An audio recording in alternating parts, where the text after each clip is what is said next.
मैं पानी पानी हो गई, टंग टंग टंग टंग टंग। मैं पानी पानी हो गई। जी, भोजपुरी इतिहास का सबसे बड़ा संगीत, जी हाँ, जो पहले से ही हिंदी में आ चुका है। मैं पानी पानी हो गई। इसके जैसा गाना जो है आज तक न पहले कभी बना था और शायद ही भविष्य में ऐसा बन पाएगा, और बन जाए तो बहुत ज़्यादा अच्छा बात है। जी बिल्कुल, हम बात कर रहे हैं इसी गाने का, पानी पानी।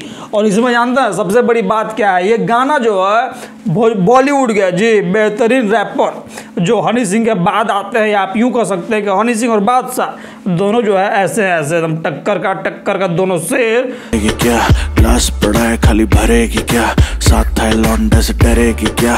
तो उसी में से जो है एक शेर बादशाह जो पानी पानी गाने पे जो है पहले से क्या कर चुका है, रैप। और वही बादशाह सिंगर जो है भोजपुरी में आ रहे हैं किसके साथ जानते हैं, तो भोजपुरी शेरनी अक्षरा सिंह के साथ और दबंग स्टार के एलवाई के साथ इस गाने का जी बिल्कुल पानी पानी का भोजपुरी वर्जन और रीमेक।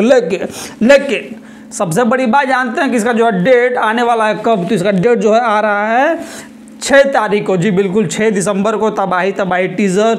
तो आपको क्या लगता है कि ये गाना जो है तबाही धुआं तहलका पूरे हिंदुस्तान में मचा पाएगा कि नहीं मचा पाएगा? भाई को कमेंट सेक्शन में कमेंट करके बताइए। और भोजपुरी का सपोर्ट करते होंगे तो भाई को जो है ज़्यादा नहीं, लाइक शेयर सब्सक्राइब करके जाइएगा। और हाँ, इंस्टाग्राम पर फॉलो कर लीजिएगा, क्योंकि भाई जो आपका बात है सही, यहाँ भोजपुरी का बेहतरीन करता है सिर्फ आपके लिए। तो मिलता है आपसे अगली बार, तब तक जय हिंद, नमस्कार।